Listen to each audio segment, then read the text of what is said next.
বাংলাদেশ নারী দলের ভারত সফর, যা হওয়ার কথা ছিল চলতি ডিসেম্বরেই, শেষ মুহূর্তে ভারতীয় সরকারি অনুমোদন না মেলার কারণে থেমে গেছে।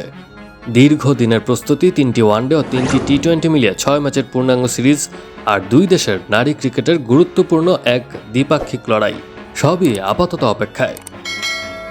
তবে অনিশ্চয়তার মাঝেও পাওয়া গেছে সম্ভাবনার আলো। বিশ্বস্ত সূত্রে জানা গেছে, সিরিজটি নতুন করে আয়োজনের সম্ভাব্য সময় 2028 সালের ফেব্রুয়ারি মাস।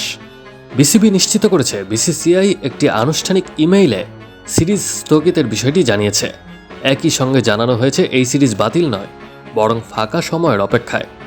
আন্তর্জাতিক ব্যস্ততার কারণে দ্রুত সেই জানালা মিলছে না বলেই 2 বছর পর সূচিতে জায়গা পেতে যাচ্ছে এটি।